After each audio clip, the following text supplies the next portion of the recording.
Cooldown for the Tour de France. We have just seen a real race on our hands on the Champs-Élysées and on Montmartre. So we had the initial procession where they rolled out for some photos, some very slow rolling, a very extended neutral zone, which wasn't official, but very much taken on by the riders to no champagne, but get plenty of photos, all give each other a hug for the cameras. And then once we hit the circuits, we got some attacks and we got some real racing.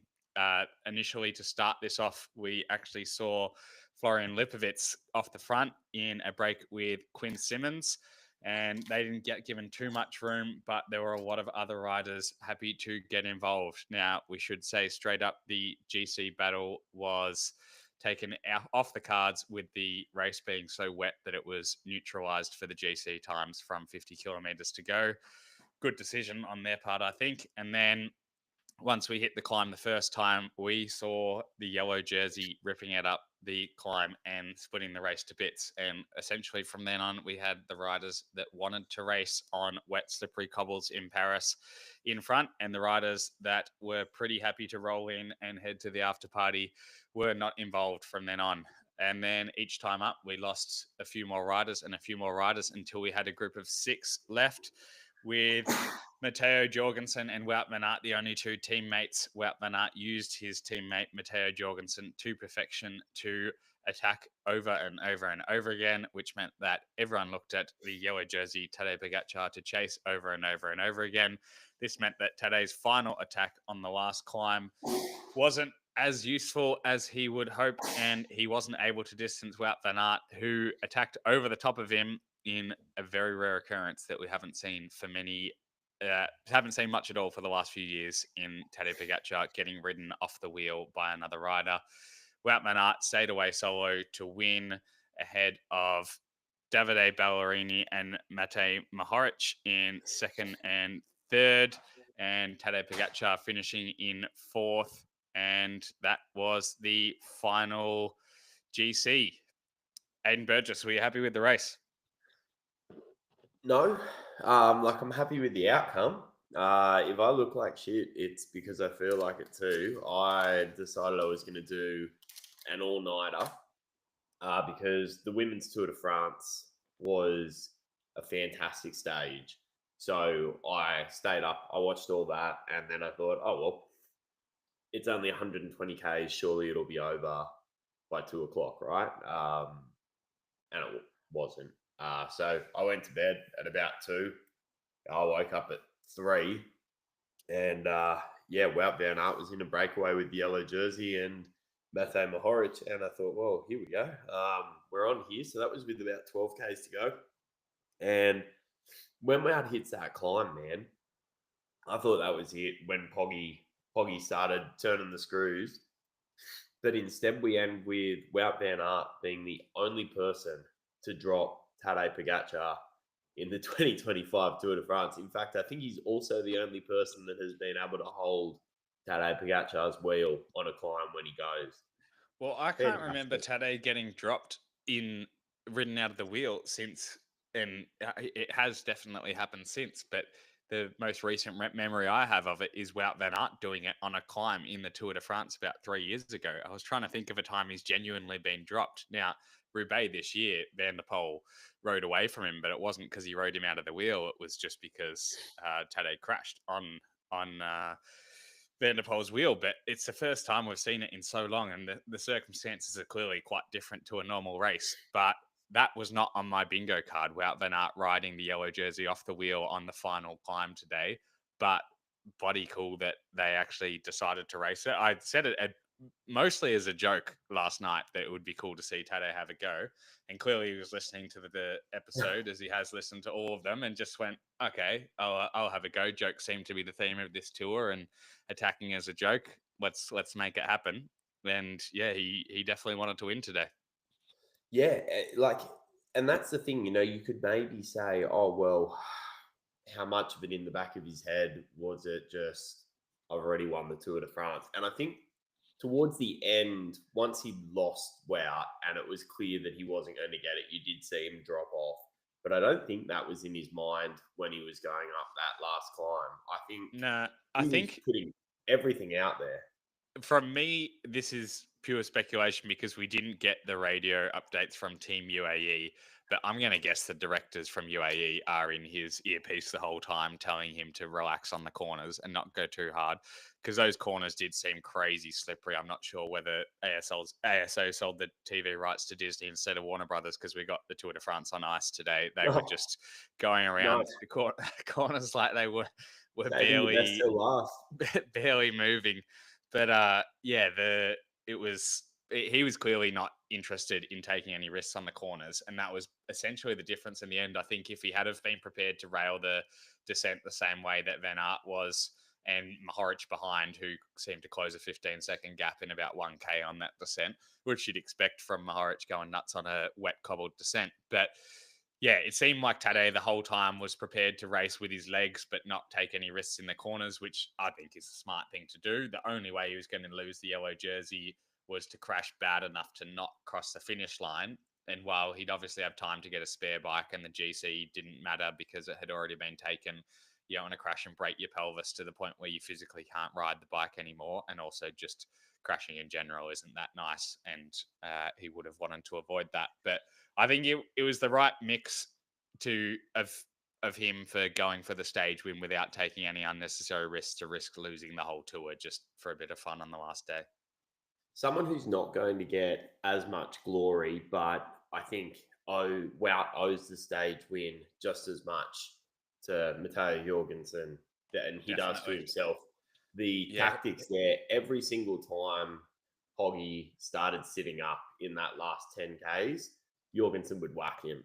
And the bunch would have to close it down. Everyone was looking to Tadej because no one's going to do it for him. So I think Tadej must have closed down 5 attacks in the 5Ks coming from 10 to 5 kilometers to go before that last climb, then had to go on the climb by himself. And I think that very much sapped the legs and allowed Van Aert to hold that wheel. Yeah, definitely. And he's the domestique of the day for sure, Jorgensen. Yeah. In a way it worked out really well because it was if Tadej at any point said, "No, I'm not chasing this one," Jorgensen can also go away and win the stage. So it wasn't a completely selfless domestique role, but it was the right tactics by them. And you might say, why did they leave this till the last stage? Well, this tactic doesn't work on the other stages, mountain stages, where Jonas is the preferred rider, because Tadej wasn't interested in following Jorgensen because he wasn't as interested in the stage win. Today he was prepared to go for the stage, and the GC time didn't count. So that's why the tactic worked in the end, and why it didn't work at other times was that Tadej just didn't need to follow Jorgensen, so he wasn't going to have to follow 6 attacks and wear himself down. And this is the tactic that they would have wanted to go into you saw play out here what their intention was for the entire race. It just was unfortunate that, and even today, I think you saw it. While Jorgensen was a threat and you can't let him go, he was, I would say, probably the weakest rider in that group. It's just that you're now racing for a stage win, and if you let anyone get some space, it's not just Jorgensen. If someone else gets across to his wheel, like Mohoric, then yeah, you've let that stage win go. And yeah, it was just I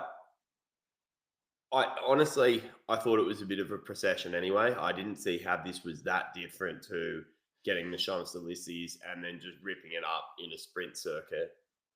But Yeah, I agree with that. Like thought the fact that it started pissing with rain meant that that's why they brought in the GC time with 50K to go.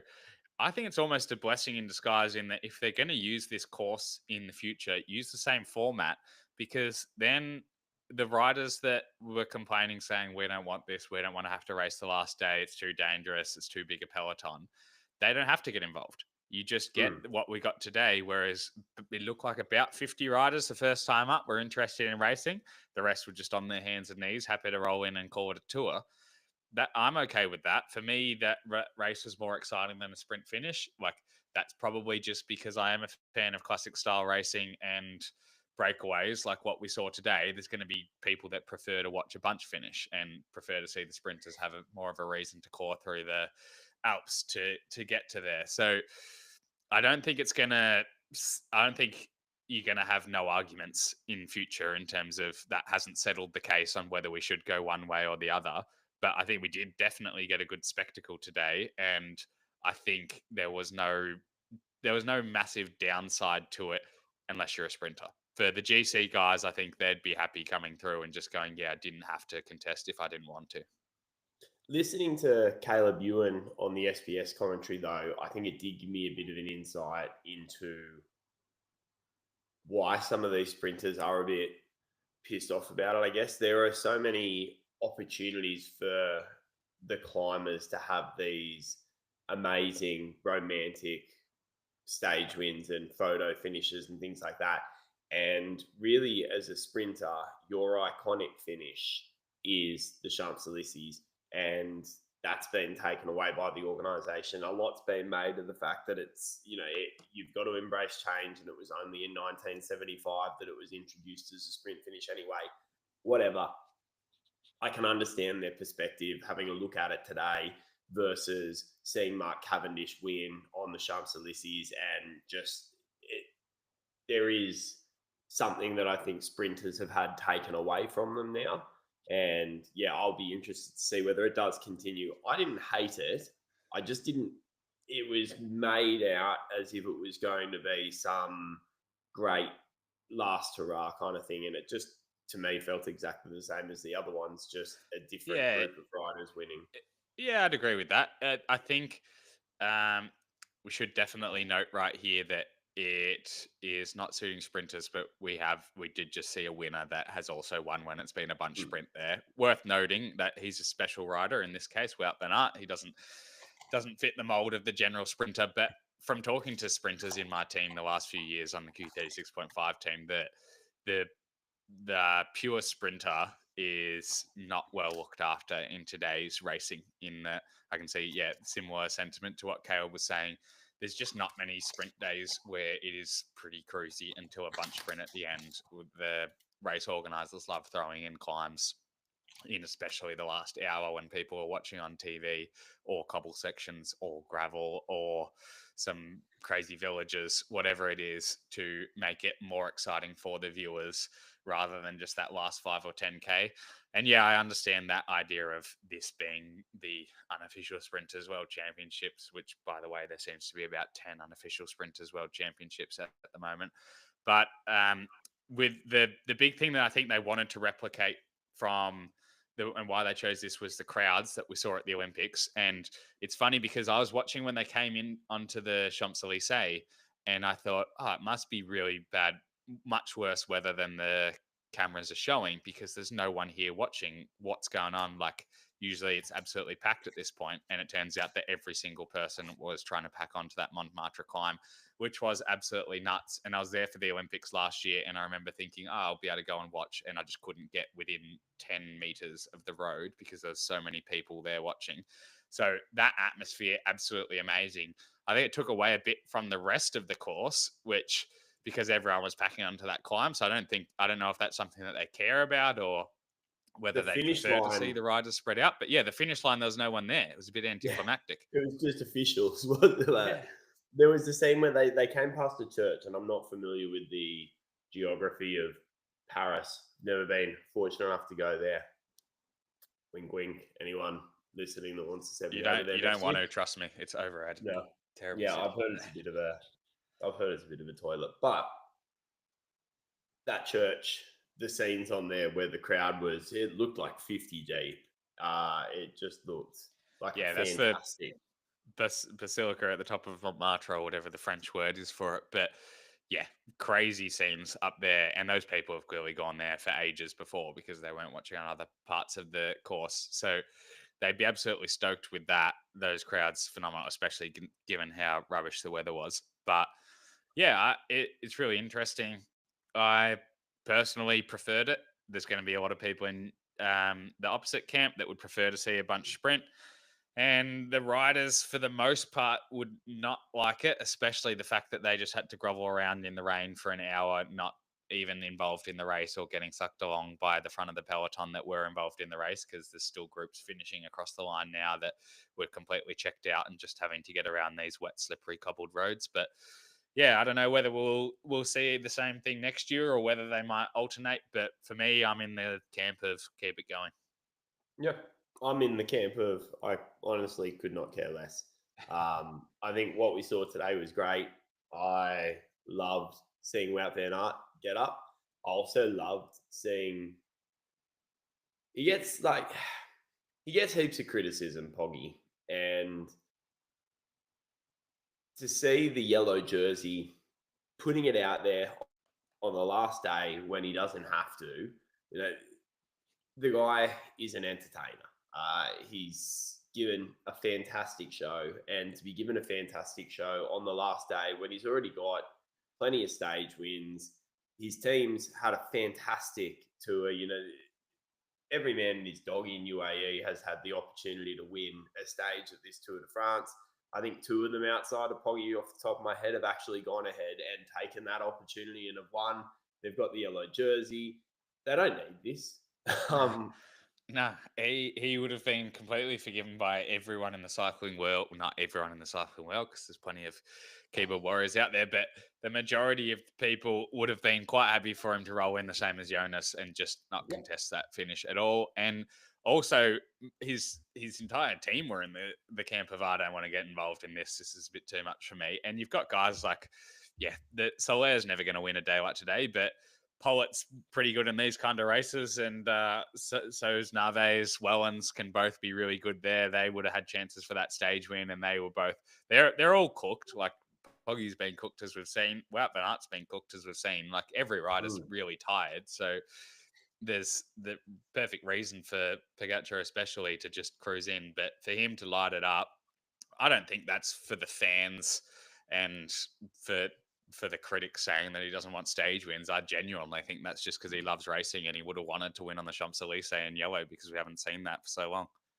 100%. And he doesn't know whether he'll get that opportunity again, because next year they might bring it back to being the sprint finish that it's been in the past. And that's a significantly more difficult stage for him to win. So I don't know, take him while it comes. The interesting thing is that he did crack. And I just figure let's unpick this scab one more time. It'll be interesting to see what all of those people that are like, oh, he's inhuman, you know, he cracked to Wout van Aert, man. It's like, and Wout hasn't looked superhuman for quite a while. So no. Yeah, and then we're going to get critics of Wout van Aert now coming out saying, why couldn't he pull this stuff out to support Jonas, and all of Denmark's going to be pissed off at him. Well, he's got a stage win for Visma-Lease to start, which is they're all going to be pretty thankful of that. Their after party is going to be a hell of a lot better mood after today as well. But also, like, what can he do in the high mountains? For sure, he can do more than what we saw of him this tour. He has done it in the past. He did in the Giro a few weeks ago when he helped Simon Yates win. He's helped Vingegaard win in the past. He didn't seem to have the same legs during the tour. He also, now this is purely me looking at a TV screen, looks like he's a bit bigger than the years that he has been climbing super well. And this might be 1 or 2 kilos, but 1 or 2 kilos when you're riding at 7 watts per kilo, adds up to 14 or 28 watts. So, well, not 28 watts, 7 or 14 watts. So it's enough to just mean that you're not quite able to do as much. And then, like whether even if he was there for longer on these mountain stages, I don't think it makes any difference. Yeah, it looks a little bit better for the optics with Jonas having one more guy sitting in front of him, but at no point does, even with Wout van Aert sitting in front of him, did he look like he was going to drop Tadej. So I really hope I don't see any criticism of Wout for not pushing harder on the other stages, because I think the net gain of him winning that stage is far more than him surviving a few extra minutes on some of those mountain days. There will be criticism, and I think it is a storyline from this Tour de France. Like, there were stages where it was very much like playing a game of Where's Wout, but at the end of the day, you've got legs when you've got legs. And today he had legs, and there were stages where he went missing and they wouldn't have said it, but it could be that he got sick during the Tour de France.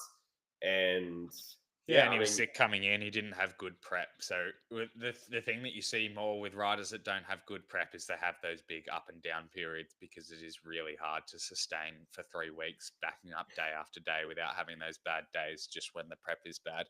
But yeah, to question him saving himself is just another thing, because you've seen in the past that he is just completely selfless domestic.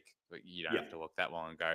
It's not like he's definitely doesn't have a thing against Jonas where he doesn't want to work for him, because he's basically won him tours himself in the past. So yeah, I don't think there's anything there of him holding back for this stage just because he didn't want to help earlier on. I think it's just the fact that this stage suits him so much better than the other stages that we've seen recently, and also the fact that there wasn't too many people actually getting involved at the end of that. It's probably a different story if you have dry conditions and 100 guys all contesting it and Van der Poel's still in the race and other teams getting involved. It's a little bit different the way it played out. Totally. So yeah, I think it was a great tour. For what it was, which is Hoggy, I think 4 minutes 30 at the end is his lead, which is a pretty significant lead, really. It's big, but it's nowhere near as big as last year. And then yeah, I'm seeing a lot of the standard stuff that comes out and was similar last year in terms of terribly boring tour, nothing going on. I think a lot of people just judge a tour on the GC battle, and the GC battle between the top two, not that close, like close enough that it wasn't not worth watching. You were still watching in case something happened, but at the same time, not exactly riveting. But you have to just take into account the stages, and we really didn't have many boring stages where there was nothing going on. And there was a few that we came on and thought, oh well, that was a bit shit. Now we've got to talk about that. But overall, fine on that front. Like most of the stages, really good. Plenty of really good stories there. I think the thing I was just thinking is we are so lucky that we've got two of these really good guys in Pogacar and Jonas, because now, it seems like Pogacar's been super dominant, but 4 wins, Jonas 2 wins. It's not like it's anything crazy. We haven't seen. If we just had one of these guys rather than the two, and you'd just seen the same guy win his 6th tour in the row, I mean, like we've been there before, but that's not as exciting. I think we're really lucky that we've had these two guys, and that for all of those tours where they've been in it against each other, the last 5, that they have both finished them and are able to contest it all the way to Paris. I think a lot of the time the frustration about Pogacar's dominance is the fact that he is such a well-rounded cyclist, and we have seen dominance in the past when it comes to the Tour de France. We had the era of Team Sky just strangling the Tour de France, and that was the point where I stopped watching professional cycling, was sort of after Team Sky clocked a hatful of wins, and I only really came back to it in 2020, I think, once the Sky era had gone. So yeah, it's different, but I would not say that there is absolute dominance from Pogacar like there was in that era. He is beatable. We saw it today, but we also saw it during the classics. And yeah, I don't know. I think people will walk away from this thinking I'm some Tadej Pogacar fanboy, but I've definitely come around to him this Tour de France and this classic season. I think this has been the year that Tadej Pogacar has really grown on me, and my perspective towards him has definitely shifted just watching the way he's gone about racing this year. And yeah, I think it's something that is really good for the sport, and it's bringing new people to the sport, and he's becoming the superstar that I think the sport needed, something that is cutting through across sport fans in general instead of the normal cyclists. You ask a sports fan who Matthew Van der Poel is, and they'll probably just blink at you. But if you ask most people who Tadej Pogacar is, they know. Yeah, like I think even just for the cycling. So yeah, outside of cycling, he gives a bit in the interviews, and that's possibly why a lot of people take more of a liking to him than Jonas, who is far more reserved. But even from a cycling fan standpoint, he is providing a lot just in the way that he races. In that, Mm. I've got absolutely nothing against Froomey as a person because he is a great bloke, always waves me out riding. But he won the Tour de France's in the most boring way possible of just being the best climber, sitting on the back of a mountain train, riding, staring at his power meter the whole way to the top. And Hang on, that hang was, on. I'll push back on that. He did run up Alpe d'Huez yeah, once. Was yeah, it he Alpe did. d'Huez? Yeah. So, Yeah. Yeah, he did, and he did attack on a descent once and win solo. So he did have a crack as well. But you weren't going to see it was Chris boring. Froome do. You weren't going to see Chris Froome do what Poggy did today and have a crack at winning on Champs-Élysées on a classic style finish. And yeah, that's not a knock on Froome because he did exactly what he had to do with the attributes he had. I think we're just lucky in a way that Poggy has the attributes where he is quite a punchy rider as well as being such a good climber that he is prepared to animate these races. And also just the fact that he clearly loves racing aggressively. You could see like the commentators were probably reading a bit much into it, and we might be too, but he just looked like he was having fun out there today compared to what we've seen the last few days in the Alps, riding those big long climbs in a GC battle sense where he's not just throwing haymakers trying to create a gap on the rest of the guys he's with. So yeah, I think it's just great for the sport that the guy that is the best at the moment and winning the most races is good with the media, good at like talking, happy to give you a bit, happy to joke around, happy to get on Instagram and have a look at some reels occasionally and get involved in them. And then also just the way that he races, I think is also good for the sport. So we are lucky that while it may not be necessarily the best thing for the sport, having someone so dominant that he is good to watch and gives a bit to the media. Totally. So at this point, I chucked up a poll, or not a poll, like a question box, and I asked people to give their favorite moments of this Tour de France as we look at closing it out. So, yeah, a couple of interesting ones. The uh, blowing up of the Americans over QAnon Simmons was an interesting one, and that's Well, from can we just talk about not the we're not going to talk about Trump because we'll find our lesson there, but the Tour de France, the ASO organizers, how they awarded him the best teammate of the tour, and we've been Mm, saying over and over again that he's been either our domestique of the day or a noticeable mention for a lot of days. And I thought that was probably fair enough. Now, Tim Wellens maybe a bit stiff, Victor Campenaerts maybe a bit stiff, like Harry Sweeney purely from because he's my mate. I thought he was in the running as well, but yeah, it's a tough one to pick. Would you agree with the ASO that he was the domestique of the tour?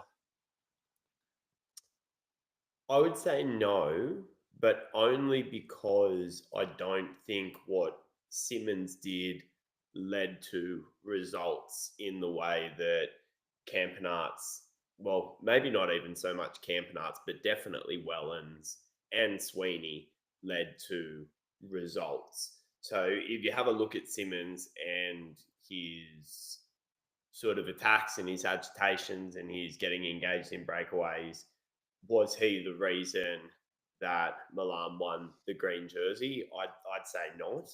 Yeah. Whereas I think Campenaerts was so essential at the start in trying to turn the screws on Pogacar, and Wellens was so essential at getting Pogacar to where he was. And I guess I don't want to take anything away from Simmons because, again, we have consistently said he is having a fantastic Tour de France, and he won me over as a supporter, as someone who definitely went into this thinking, wish that dude to get a haircut.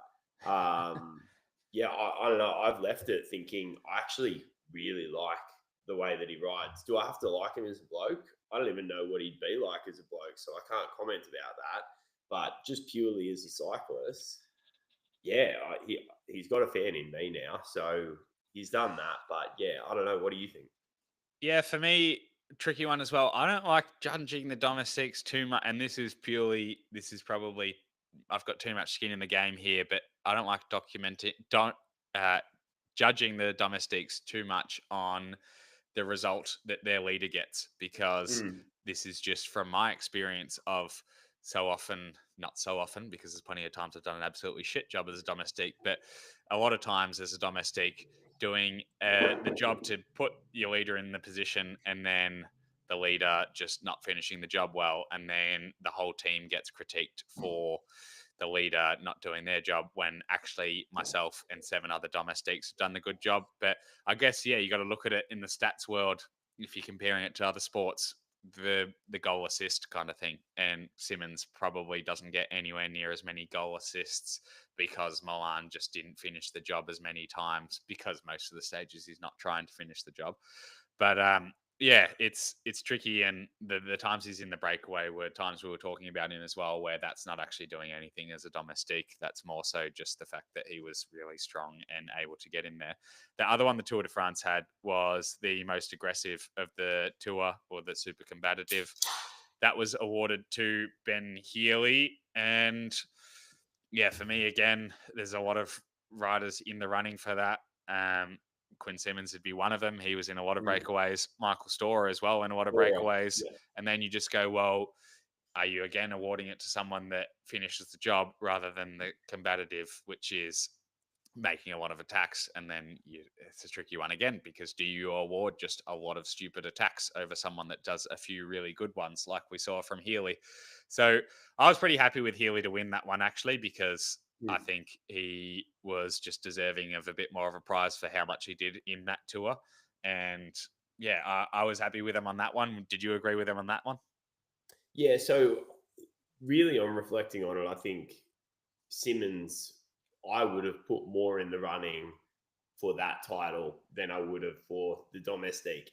And again, like, it's not that he wasn't a bad domestique. I think he was more combative. He was more mixing it up and really agitating stages. And I actually think I could have given it to him, because when I look back at some of those stages that could have been boring, if you have a look at the person that was lighting it up, it was Simmons. How many times this Tour de France did we say, well, thank God for Simmons, otherwise that would have been a pretty boring Yeah. stage, especially when we were in China in particular. I remember in that first week, some of those stages could have been real wet fish, and instead they were really interesting. And I think that really comes down to Simmons. So yeah, I'm not trying to take away from his job as a domestique. I think it almost does him a disservice to just say he was the best servant for this tour. Yeah, it's I the way I saw it is it's possibly a consolation prize because he could have been given the super competitive. And I don't know if I remember seeing the domestique prize, and possibly it's just because the domestiques usually get forgotten about pretty quickly, as is the nature of the sport. But I don't remember seeing it in the past. I don't know if it's something they've just brought in recently, but it is cool to do it because clearly, again, ASL have been listening to the podcast, which I was Mm. thinking we have to be careful of how much we say on the ASO stuff, because otherwise you'll never get your ticket to Paris. But yeah, I'm not sure if they've been listening and just thought, okay, we better do a domestique of the tour just to support this podcast. But yeah, cool to see them add that prize in, and along with the other ones, because there is a hell of a lot more riders in the race than just the blokes that are about to jump up on the podium now. But you can get back to your I feel question. like Sorry for interrupting that. no. I feel like we've really brought this domestique concept very much to the mainstream this Tour de France. I mean, I've already referred to the fact that the SBS commentary has decided that they're jumping on the domestique of the day train, and they were talking about their domestique of the tour. So yeah, it's good to see that we are trailblazing.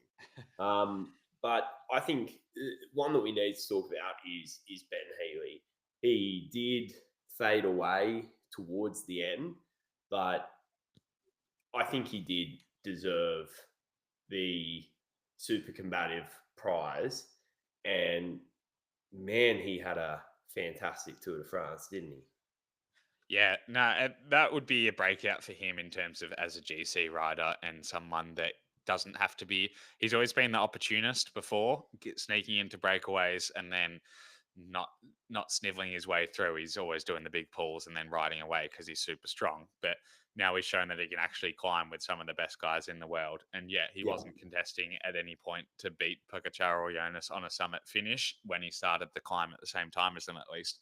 But he's shown that he can back up 3 weeks now, which for him, I guess, is probably a bit scary because it means he will start every every Grand Tour he starts now for the next while at least. They will be having him as their GC man. Mm. So it's going to be a bit of a shift. I hope we don't see too much of a shift in the way he rides. And I hope we see this trend continue that I think he started this tour in those riders on the bottom end of the top 10, just going for breakaways and then being prepared to risk losing it all to go for a stage win, and as well as the opportunity of moving up the top 10. I think it's called, riding a la Guillaume Martin, because he made it famous years ago doing this, just the go for a breakaway every 3 or 4 stages and progressively lose the time again. But riding that way, I think, is so much more entertaining than the just sniveling your way through and then getting to the end of the tour and going, oh, that guy finished in ninth. I never saw him the whole week. So the whole 3 weeks. But yeah, I think the way that he raced is so impressive, and just he can't hide away from the fact now that he actually belongs with those top guys. Yeah, absolutely. And with Ben Healy, I think another thing that is a massive storyline for this tour, Ben Healy being one of them, but it's the rise of the under 23. Sorry, the young riders, the under 25s. So on top of that, we've got Vacalin, Onley, and Lipowitz. Were there any others? I can't think of any off the top of my head that really shone, but that's the Uh, future generation. yeah, like Healy's, I think, maybe too old for it now, is he? But Wasn't Healy best? Wasn't he in the oh no, white jersey at one point? yeah, sorry, he was in the white jersey. Yeah, so he'll be the last year in that. Yeah, so then Roman Gregoire as well was noticeable, in that he, on those early stages in the first week in northern France, he was really competitive. Also, yesterday he was in with a good shot of the stage win until he crashed out. Then you've also got Valentin Paripantra, who, Mm. stage winner. He's also under 25. Alex Bourdin for EF Education First in a lot of breakaways as well. Quinn Simmons is still under 25, which is Yeah. amazing because he looks like he could be 45 and driving a white ute or pickup truck, as the Americans say. And yeah, I don't know how he would get his working with children's check if he wants to bring up any of the junior little Trek team with the looks that he's got going on there. But yeah, like plenty of young guys coming through, and the list is pretty long. I think that trend is going to continue for sure. In that there's just so many young guys that are at that level now. Luke Plapp as well is still in the under Mm. 25 category and was, as we saw, really good in the TTs. So yeah, a lot of young guys there that I think will get that first tour or one of their first ones under the belt and only progress in the next few years. Yeah, absolutely. Um, the other one that I think is a fantastic storyline from this Tour de France is Primož Roglic. Just, I don't know. I have no idea what he was doing this tour. He's just, I don't know, marching to the beat of his own drum at the moment. And I'm all about it. I thought it brought a level of rock and roll to a tour that is so dominated by the numbers. And yeah, I don't know, just Yeah, I agree with that. And like you can see why he's got so many fans, just the way that he goes about it in the interviews as well. Like he mm, just seems like he puts it on a bit in terms of the amount of fucks that he appears to give is probably a lot higher. Well, the amount of fucks he actually gives would be quite a bit higher than what he appears to give, because you yeah, don't get to be that good a bike rider by not caring about anything any of the time.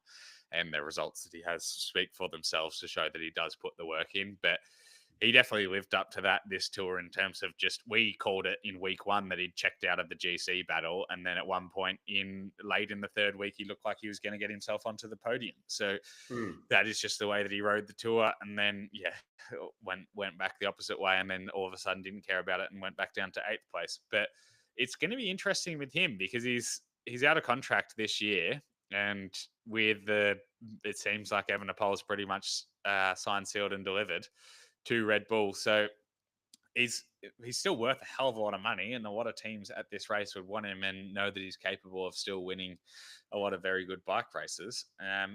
I think it more just comes down to him in that I wouldn't be surprised if he does another 5 years doing what he did at this tour, and I also wouldn't be surprised if he just rode off into the sunset next week and we never saw him at a bike race again. He's just that kind of guy. You don't know what you're going to get.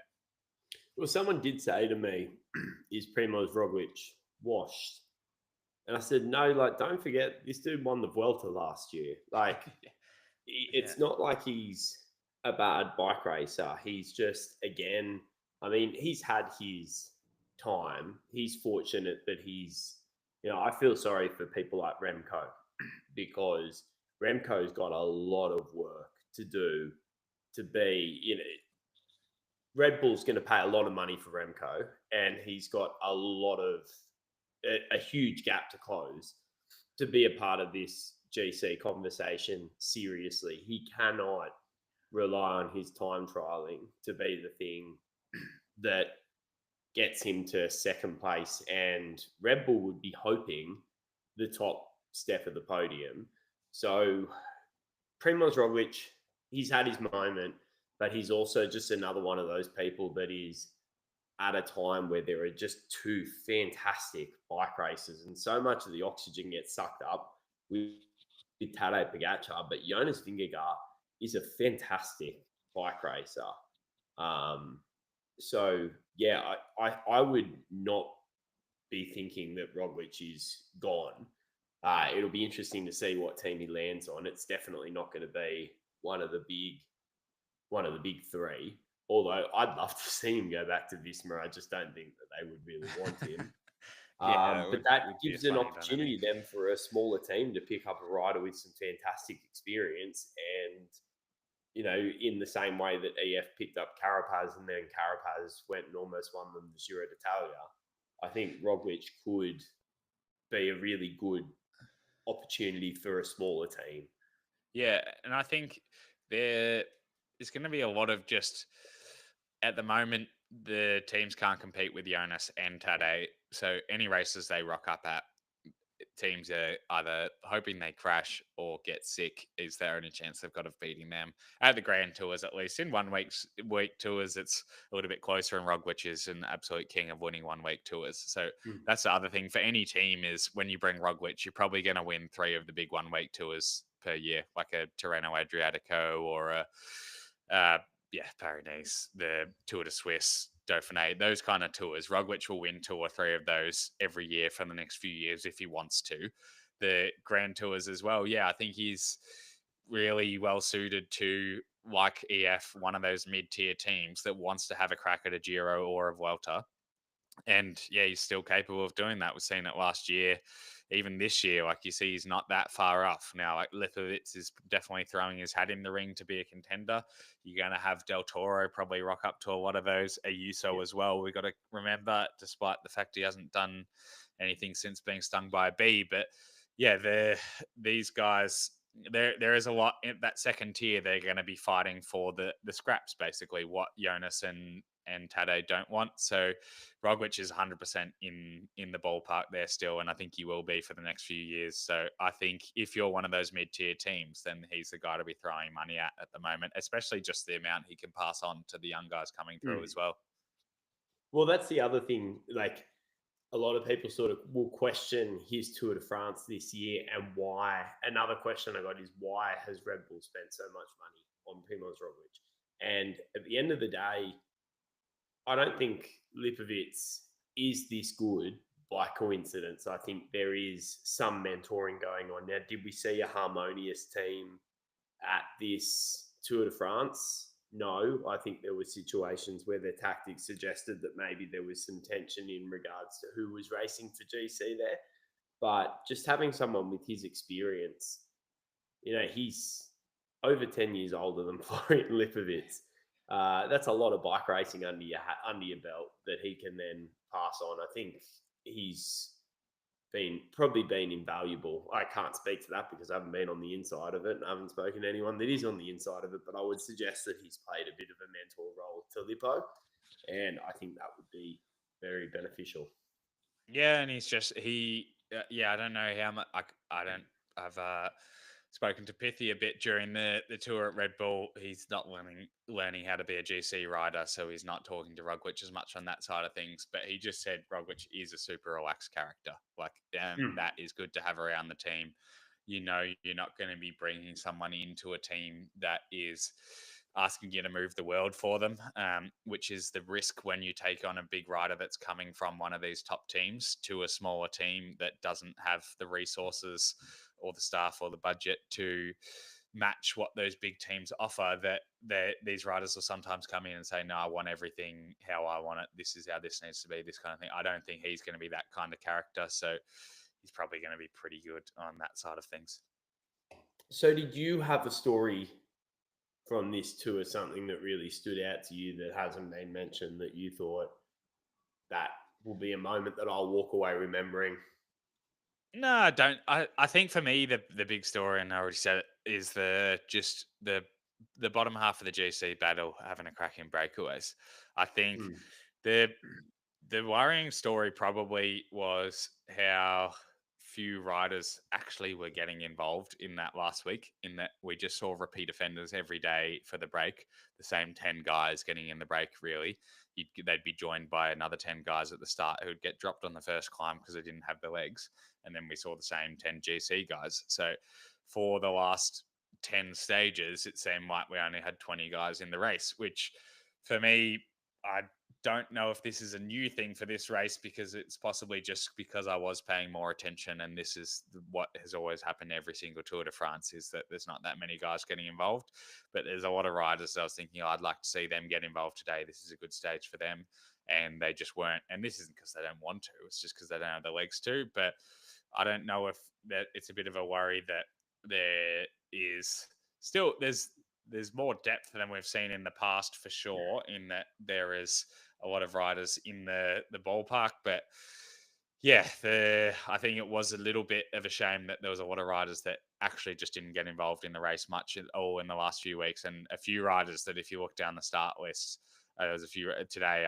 I did my scan of the start list and found a lot of riders that we had not mentioned once on this past podcast, and I had not seen once on the TV screen, that just rode around France for 3 weeks in the wheels. Magnus Court is one that Bouchard's pointed out in my poll that I think that's a fair one. Well, Normally he I mixes it saw up him cop more. some. Saw him cop some stuff for it last night, and then he was the first Really. person to attack on the Champs-Élysées today. So maybe he just saw all of that and just went, right, I'm going to make sure I get on TV once for the tour. I think the other thing is the Uno X team, for a very small team, they had a fantastic team this Yeah, year. they look like they belong. Yeah. They did not look like they were out of place at all, and they haven't had a really good year points wise. Like they're not Mm. going to get promoted to the World Tour, so they're going to have to keep fighting for these wild cards. Now it looks like they'll get the wild cards based on points, because in the way, I can't talk through all the wild card stuff, or we'll be here an hour, but Yeah. the way the points work, they should be able to get wild cards, and they should get invited back anyway based on this year having they'll definitely get invited back after a stage win and a top 10 on GC. But they certainly look like they belong more than a lot of other teams that would be walking away with absolutely nothing and super disappointed. We've talked about Tudor a lot in here and how good Stora's been. But aside from Stora, I would almost say Tudor was non-existent. Yeah, well, they were Alaphilippe relying was on there in a few, but Philippe and then Trenton today as well, which it's a bit of a worry if you're relying on Trenton, in that, like, he's bloody good bike rider and done a hell of a lot of good things, but he's getting pretty long in the tooth, and he would be there more to pass on experience to these young guys who you'd hope would be there fighting for positions. And yeah, it's a bit of a head scratcher as to why you've got Hershey there not able to even get involved in the race at all. And yeah, he's someone that would usually be targeting stuff like today. Also, just usually a breakaway guy that's always up there. But yeah, Storer again seemed to just fade in the last week, which you'd expect when you're going in as many breakaways as he went throughout the rest of the time. But yeah, I think they would have hoped certainly for more. They would have been targeting a stage win or two from breakaways, and when you've got these big teams winning so often, there's going to be teams that miss out. And yeah, for me, it was just a lot of riders missed out and a lot of teams missed out completely. Yeah, look, Total Energies and Tudor, but there were teams, a lot of teams took it away. So who would be your? I mean, it's easy to say, oh well, UAE is the best performing team or Visma because they won the team's classification. But who would be your, if you gave every team a handicap, with that handicap, who's your best performing team? My best performing team would be EF. If you look at the list that they had coming in, I would never look at that list and think they'd get a top 10 in GC or have the yellow jersey at any point, especially with that first week not being that well suited to, Healy got it in the way that he did, and Powerless might have done similar if Powerless was having a good tour, which he wasn't. But that's the thing. The other thing about their team is they're big names: Nielsen, Powerless, Michael Valgren, Casper Asgreen as well. They weren't firing at the same rate that they usually would be. And they were still able to have such a successful tour. And this was because of, Sweeney really stepping up.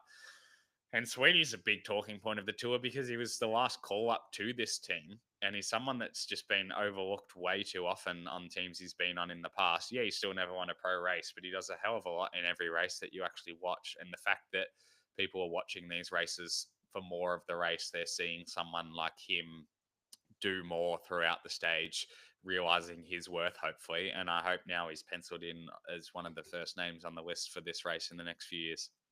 Yeah, it would be interesting. It'll be interesting to see who they pick for their Vuelta team, whether they go back to Carapaz or whether they send Healy to the Vuelta after this and say, well, let's see what you can do if we actually say we're going to try and get you GC. Yeah, I think the Vuelta doesn't suit Healy as well, just purely because of the nature of the climbing. It's just really steep stuff, and he just excels when he's got to be aero and when he can just ride his tempo. And the Vuelta is much more punchy, steep stuff. But yeah, it could be worth a crack still. Yeah, we'll see.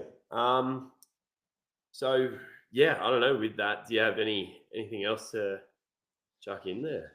No, I think that's most of my stuff done. Just I've said I was going to get it up and I forgot to do it, and I can't scroll back through. But thanks for everyone throughout for chucking in the messages throughout saying that you're enjoying the podcast, and don't know how much of that is you guys just trying to keep us doing them every day, or hopefully you were genuinely enjoying them, which seems like a lot of you were. So thanks for that. Appreciate you getting involved and chatting along with us as well.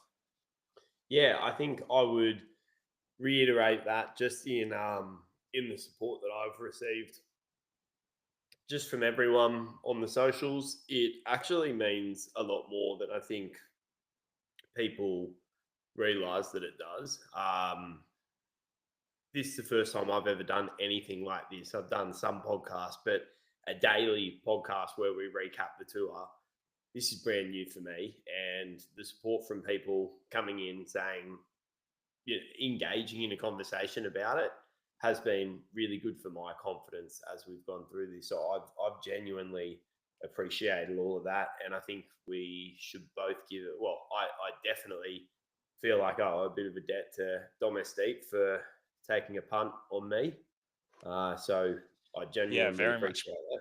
Very much appreciate that opportunity from Domestique. And yeah, we've said it to each other, myself and Aidan, but thanks to the listeners, because this race in particular is absolutely saturated with media stuff by a lot of people that have a lot more experience at the race than we do, and plenty of people that have far less idea of what they're talking about than we do as well. Love to chime in on this race because it is the race that everyone watches. So it is a tough market to crack into, in that there is so much out there for you guys to listen to. So the fact that you have chosen to listen to us at any point that you've jumped on throughout the tour, we really appreciate, because it means that you think that we are good to listen to, or that you agree with what we say, or neither, and you just ended up somehow finding this and listening to it for an hour each day for the last 3 weeks. But whatever the rationale is behind why you're here, we really appreciate you listening along, and yeah, really appreciate those messages.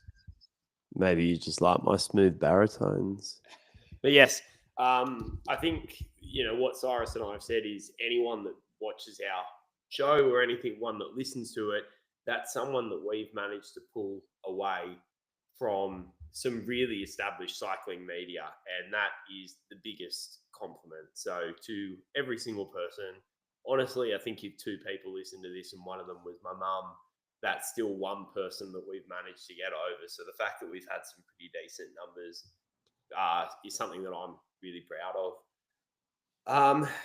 And Cyrus, man, cheers. You've been awesome. Yeah, thanks. Pleasure to work with, Aidan. I've very much appreciated having a full night's sleep for the last 2 weeks because I've been here in France. I got my years wrong and I've come to Nice for the end of the Tour de France and they haven't finished outside my window this year, so I'm disappointed.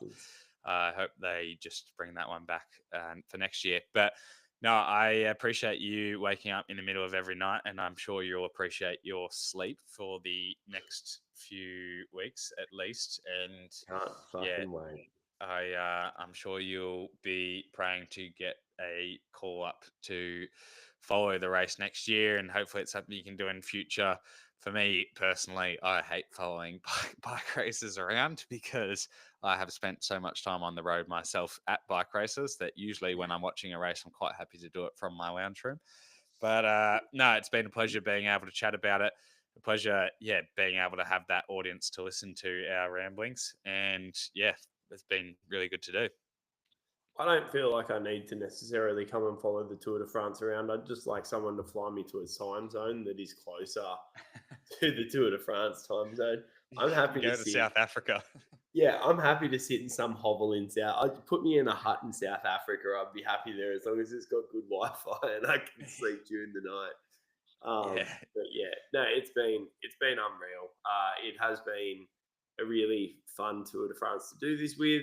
And yeah, I think we should thank Bram, our producer. He's been in the background, setting up all of these things, and yeah, just making it work a bit more smoothly.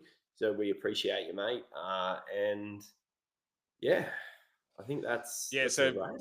you won't be able to listen to us, but jump onto the Domestique platform to check out all the stuff that's going on with the Tour de France Femme. The first two stages have been underway. They've been awesome to watch, and it has been refreshing to see a big GC battle again after what we've missed out on the last week. But yeah, jump on board the Domestique platform, check out all the stuff they're putting out for the Tour de France Femme.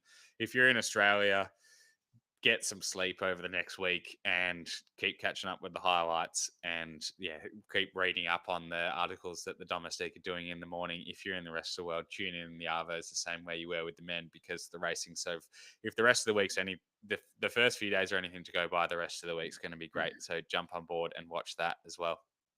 Yeah, I think I'd push that. Just the women's cycling is where if you want to see close racing, if you want to see dramatic action, and for whatever reason you've been jaded with the men's Tour de France, but you do love cycling, it's the women's peloton that is where you need to go. The racing that you will see there is fantastic. Mavi Garcia's win today with the peloton barking at her heels was absolutely fantastic. And I think it's a really good product. If you do have the capacity, you should watch it. It's excellent. Yeah, I would definitely second that. And it's funny, just quickly on that I remember watching women's cycling 6-7 years ago and thinking this is boring because there's one or two good riders. They ride away at the start, halfway through the race, do these really long solo breakaways, and the rest of the peloton can't catch them. And it has just come full circle in that now in all the men's classics, we see one of the good riders ride away on this awesome long breakaway, which is cool to watch and admirable. But if you want exciting racing down to the wire, just the women's peloton now, we are just seeing so many more close finishes, so much more suspense. So yeah, if that's what you're after, that is the place to watch it. Absolutely. And with that, I think that's I hopefully will be jumping back onto the Hot Seat podcast on the Domestique platform. So if you are sitting there in the next couple of weeks thinking there's something missing in my life and you have an epiphany while you're on the shitter that the thing that is actually missing is my voice, then it will be hopefully coming to your podcast feed, interviewing some of the pro cyclists that are kicking around the world tour, which is another awesome opportunity that Domestique has given me that hopefully after this they are intending to keep going. But anyway. Yeah. With that, I think that's all the plugs out of the way. Cyrus, what's your next bike race before you go? I just got sent my flight requests for back in China. I have about 40 race days in a 2-month period in China throughout August, late August, September, and October. So I'll be very busy then. And I'm still crook after Qinghai and still buckled. So I don't know how you're going with no sleep. So yeah, I have been taking a little bit of a mid-season offie here at the moment, and then I'm going to start building back up for that and be very busy in the back half of the season. So if you're on WeChat, hit me up and I can send you all the links to watch those. I keep telling myself my return to fitness is coming after this. What's been getting me through this is a whole bunch of junk food. When I'm sleep deprived, I just go to the worst kind of foods in the world. So I've just been eating crap. So I'm just excited to get some sleep, eat some decent food, and get back on the bike. So that's my goal, because every weekend since we've been doing this, I've been missing my bunch rides because I just can't get up at 6 o'clock after doing this. So that's what I'm most excited about, is just riding my bike again. Yeah. Well, I very much admire you for getting through that much sleep deprivation in one hit. And I would definitely say to, prioritize that over the next few weeks and get back on your bike is the main thing. But yeah, thanks everyone for listening. Oh, yeah, you don't have a choice. Yeah. Cheers, guys. We genuinely appreciate it, and it's been a lot of fun. So we'll see you all the next time we get something like this. Thanks, guys. Cheers. All right.